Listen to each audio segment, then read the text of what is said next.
अस्सलाम वालेकुम जी, क्या हाल है? ठीक ठाक। सबसे पहले सबको ईद मुबारक। और आज ईद का पहला दिन है यहाँ अज़रबैजान में, और यहाँ पे वैसे मैं आपको ईद कैसे गुज़रती है ख़ासकर मुसाफिरों की, तो वो मैं आपको बताता चलूँ।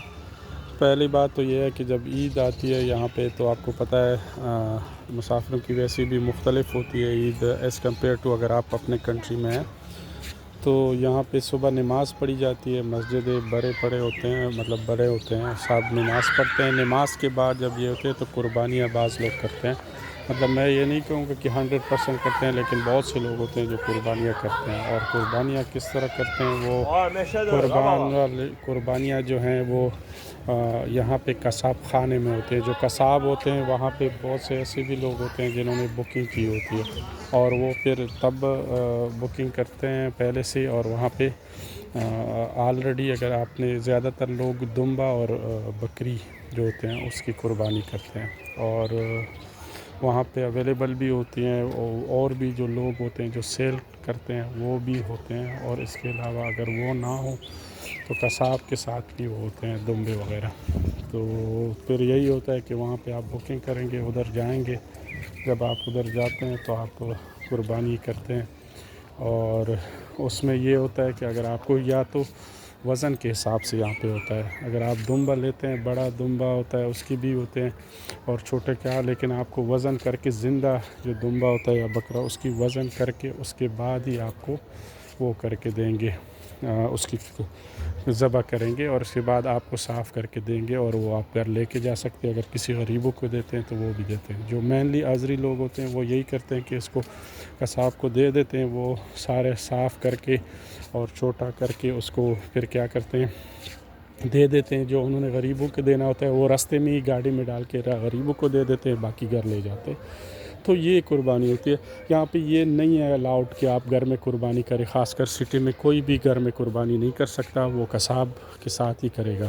अगर आपका अपना कहीं से लेते दुम्बा या बकरा, तो वो फिर आप इसको एक्स्ट्रा पैसे दे के कसाब से ज़बह करवा सकते हैं, और वहीं पे साफ़ करके आप उसको कर सकते हैं। तो बेसिकली यही होती है कुर्बानी। और उसके बाद अगर आपकी कोई यार दोस्त हैं तो वो उधर आप उनके साथ मिलने जा सकते हैं, और इसके अलावा नहीं है तो आप घर में ही रहेंगे, वही गोश्त वगैरह पका के आप गुजारा करेंगे। और इसके अलावा जो लोग होते हैं जो कुर्बानी वगैरह करके उसके बाद एक्टिविटी कोई भी नहीं होती ज़्यादातर मुसाफिरों की, तो यही है कि अगर कुर्बानी कर दी वेल एंड गुड, नहीं कर दी तो बस वो है। इसके अलावा आप ये भी कर सकते हैं, अगर आप एज अ फॉरेनर हैं और आपको ये हुआ, तो पार्क वगैरह यहाँ काफ़ी हर जगह पे अवेलेबल है, तो आप अपने बच्चों को पार्क में ले जाके उनको वो कर सकते हैं, एंटरटेनमेंट करवा सकते हैं। लेकिन वैसे जो होती है मेनली, तो हम यही कह सकते हैं कि कुर्बानियाँ जो होती हैं वो करके बस उसके बाद आपकी एक्टिविटी मेनली ख़त्म हो जाती है। तो ये ईद होती है। वैसे भी मुसाफिर की ईद इतनी वो नहीं है, लेकिन अगर आप प्लान कर रहे हैं किसी भी मुल्क में, ख़ासकर इस तरह के मुल्क में जिस तरह अज़रबैजान हो गया या कोई और कंट्री है जहाँ पे ज़्यादा पाकिस्तानी नहीं है, तो फिर आपको बस ऐसी ईद गुजारनी पड़ती है। वैसे लोग अच्छे हैं, ऐसे भी लोग हैं, अगर आपके पड़ोसी हैं वो अच्छे हैं तो आपको गोश्त भी देते हैं। ऐसे अगर आपको जानते हैं पहले से सलाम दुआ हैं तो ये आपको ख़ुद ही गोश्त वगैरह घर पहुंचा देते हैं। तो इस तरह के लोग भी हैं। तो सारा थोड़ा सा डिफरेंट है, लेकिन ये है कि ये मैनेज करने पड़ते हैं। जब भी आप जाते हैं तो ये आपको मैनेज करना पड़ता है। और ख़ासकर ईद के काफ़ी टफ़ होता है, क्योंकि अपने सो दूर, और इसके अलावा जो मज़ा होता है वो बाहर नहीं होता। इसके अलावा भी अगर आप अज़रबैजान में करते हैं तो 2-3 चीज़ों का ख़्याल रखें।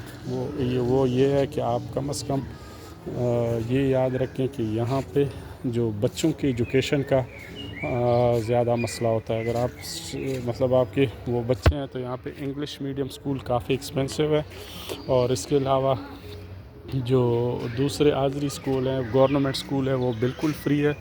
लेकिन उसमें यह है कि इंग्लिश की एक ही क्लास होती है, बाकी सारा कोर्स जो होता है वो आज़री में होता है। तो ये छोटी सी चीज़ थी, मैंने कहा ईद ऐसे ही गुज़रती है, बस आप भी इंजॉय कर लें। थैंक यू, अल्लाह हाफ़िज़।